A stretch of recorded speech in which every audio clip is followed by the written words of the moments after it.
What is up? What is going on, everybody? As always, I am back with the Mariners post-game recap. Before I get started, happy 4th of July to everybody. Hope you're having a great holiday, enjoying the food, the barbecue, the fireworks, the baseball, everything that comes with it. So I hope you guys are all having an amazing holiday with friends, family, or whoever you celebrate it with. So happy 4th to everybody. If you're new here, hit that subscribe button for me. I'm about 15 subs away from 1,500, give or take. So you guys can help me out. Hit that sub button. Helps me out tremendously. Again, about 20% of these post-game recaps are viewed from non-subs. If you guys are enjoying it, just hit that sub button for me. Helps me out a whole lot. The likes and comments obviously are always appreciated as well. So let's get into the game here. Mariners win their 4th in a row. Starting to feel kind of good about this team. They beat the Giants today 6-0 on the 4th of July. Lots of praise to go around today. There was not a lot of negative. In fact, this is a game where really nothing negative to come out of this one or to talk about. The Mariners win their 4th game in a row. So I talked about it many times. I feel like this team is due for a streak. And maybe they're finally hitting it here. Maybe they're finally getting into that winning streak mode. Truthfully, I think if Bryce Miller would have stayed healthy, it might have won their 5th in a row today. But ifs and buts were candies and nuts or whatever they say. So it is what it is. But I said this team needs a 6-7 game winning streak. Something to get back into this thing. Maybe this is it. Now, unfortunately, I think losing that series to the Nationals and a couple of losses put them in a position where they're going to need more than just a 6-7 game winning streak. But this is a start. They're at a 4. Let's see, then close out tomorrow. Get a sweep against a good baseball team here. Mariners also win their first road series, I believe, since the Oakland series a couple months ago. So that's good to see. Maybe it's something with the water in the Bay Area that this team likes. But all around, a very impressive performance for this team. And a really, really nice W. Yesterday was kind of a hold-on W. Today was just start to finish really solid. We got to start with the MVP of the game. That was Logan Gilbert. Complete game shutout. First complete game shutout, I think, since Kikuchi did it in 19. First complete game. I want to say Marco had a complete game in 21. But, yeah, not a lot of complete games in baseball anymore. That used to be something, you had, I don't know, maybe 9 or 10 of them a year as a team. I don't know. Don't quote me on that. Now, one is a lot. So the game has certainly changed in that aspect.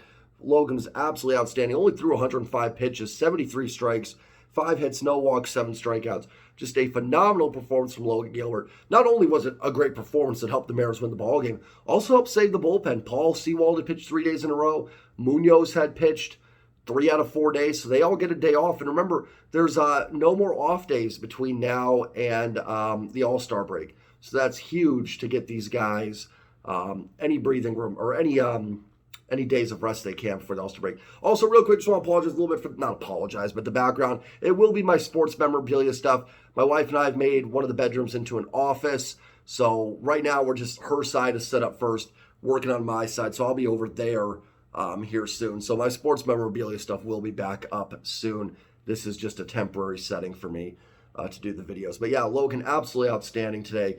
Like I said, not only does it get the Mariners a win with a fantastic performance, it also helps the bullpen. And with Darren McCacken going tomorrow, that's going to be needed. Now, if McCacken gets you 4 or 5 solid innings, you can turn over the bullpen. Or if you want, you could look at it like they got the W, save the bullpen a little bit for Houston, however you want to play it. But yeah, great outing from Logan. Absolutely outstanding. Nice to see Scott let him go 9. I thought that was really cool. I thought he was going to take him out after 8, but he let him go out there and finish off. And just, at no point did I feel like Logan really even broke a sweat today. This was an easy, I think that's about as easy as a complete game as you can get. I think he had 1 inning where there was a couple on with 2 outs. And that was the only time the Giants really threatened. The offense was just as good. 13 hits today, only 1 walk, surprisingly, but that's 14 base runners, 6 runs. Yeah, they had a couple times when they probably could have scored a run or 2 more, but nothing that I'm going to be upset about. And that's now 12 runs in the last 2 games, 19 for the last 3, and actually, I think 27 for the last 4. So this team has put up some decent offensive performances. Hopefully they're coming out a little bit of that offensive funk they've been in kind of all season and getting it together. J.P. Crawford, 2 for 4 with a walk. Julio, who was named to the All-Star team today. Do I think Julio's the most deserving All-Star? No, but, the game's in Seattle. Listen, if this game was in Boston, do I expect, a Boston player to get in? Yeah, sometimes it's a show for the fans, and Seattle fans deserve to have their young superstar there. Julio certainly, I want to be clear, when I've been critical of Julio, he has not been terrible. He's on pace for a 4.5-win season by WAR. I mean, he's been good. It's just he hasn't been MVP superstar level good, if that makes sense. Julio was 2 for 5 with an RBI. Kelenic was 0 for 5 with an RBI. Teo was 1 for 5. Big Mike Ford on his birthday, so happy birthday to Mike Ford. 4 for 5 with a home run and an RBI, 2 doubles, a single, triple short of the cycle. I don't think Mike Ford is going to get that triple, though he was in the right ballpark to do it. They do have triples alley there in San Francisco, but a tremendous performance from Mike Ford. And again, they've done it this year without Ty France. He's only had that one at-bat. Didn't play again today. I don't know if it was from the collision or from the hit by pitch yesterday. Now, it looked like it did hit the bat, but that doesn't mean your hand still can't get a little, what's the word I'm looking for? A little stung from that. So good to see from Mike Ford. Listen, Mike Ford's always been one of those guys that, I remember in 2009 when the Mariners had Russell Branyan, and the thought was like, if you give Russell Branyan 500 at-bats, what's going to happen? Let's just see it. And the 2009 Mariners took a shot on that, and it paid off. He was really good. Mike Ford is kind of one of those guys to me that's in the same mode. Just give this guy 400 at-bats and just see what happens. See what happens. Now, I don't think he should be hitting lefties, but as a platoon DH, absolutely fine with that. I did see that Nelson Cruz was DFA'd by the Padres. Listen, in terms of a clubhouse guy, I'm not against bringing Nelson Cruz in. I think he's a good mentor, a good leader. Could be kind of a little bit of the Carlos Santana of last year. But listen, Nelson Cruz has been really bad. Like, he's 5 home runs, 6-something OPS. He has no defensive value. He's strictly a DH. You already have Mike Ford, who's very limited in the positions he can play. Now, you could do some kind of platoon with Cruz and Ford at DH. I don't think that's the worst thing ever in the world. But yeah, I don't know. Like, again, clubhouse guy, good vibes. I'm not against it from that aspect, but I usually don't like bringing guys that just don't offer any defensive value. Remember, they traded for Santana last year. Ty France was out for about, a month?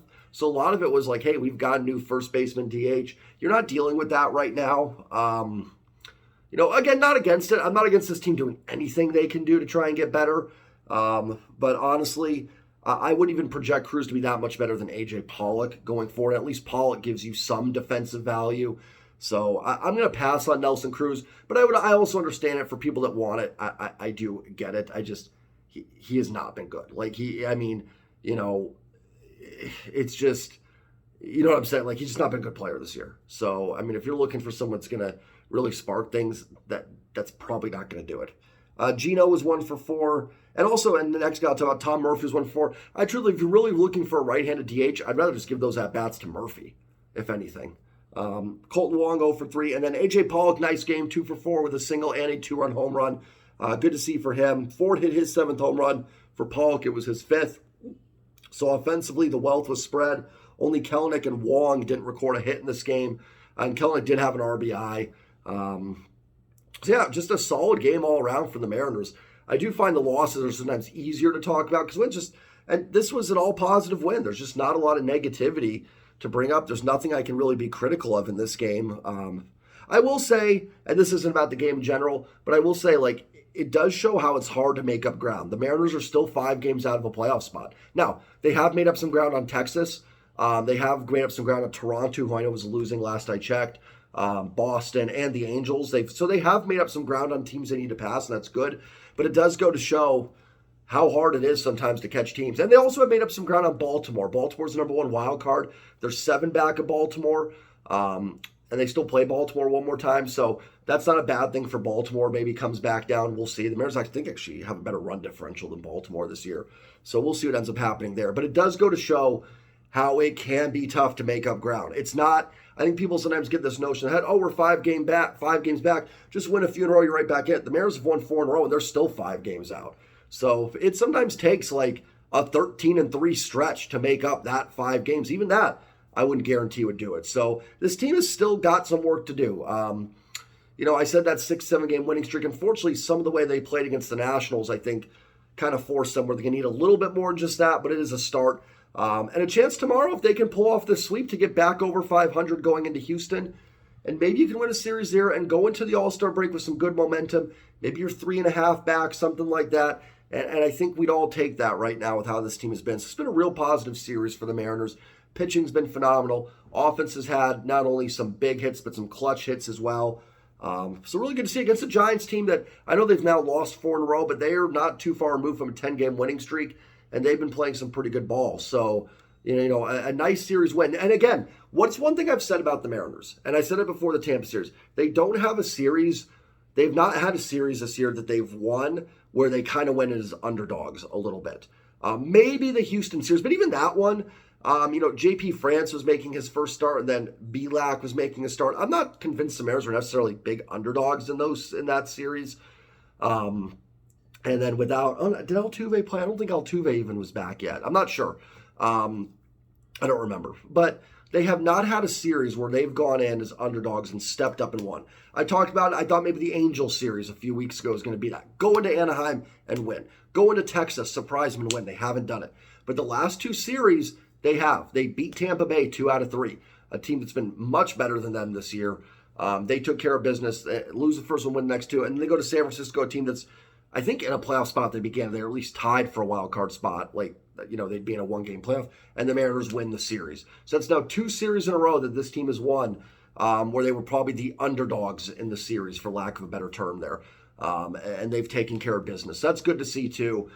This is probably the most optimistic I've felt about this team, honestly, all season. That doesn't mean they haven't had some good wins. The A's sweeps were fun. They were awesome. The Rockies sweep was awesome. But those are teams that was kind of like, yeah, okay, that's good. That's good. And they all count. I've never wanted people go, just the A's. No, you got to get the wins where you can get them.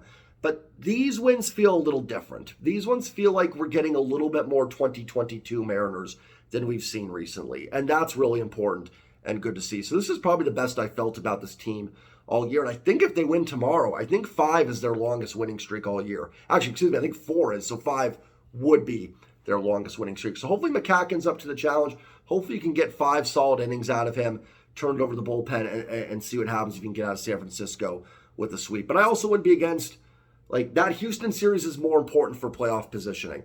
So I'm also not against holding things back if you have to and getting into Houston. You got a series win. Series wins are important. If you can keep racking those and getting those, you're going to be in good shape. So a good series win for the Mariners. Hopefully they can finish off the sweep tomorrow. Logan, absolutely fantastic. And great to see a rare complete game shutout in baseball this day and age. So I'm going to get going. Happy 4th, everybody. Remember to hit that sub button, like, comment. I may sneak a live in tomorrow. I'm going to see how everything's going at home. Don't quote me on it, but maybe I'll try and go live tomorrow night if I can. I don't think I can, so probably not. But Thursday for sure for Mariners and Astros game 1, which will be, I think it'll be George Kirby on the mound for that game. So have a good one, everybody. Have a great night. Go Mariners. Happy 4th. Take care, everybody. Go M's. Peace.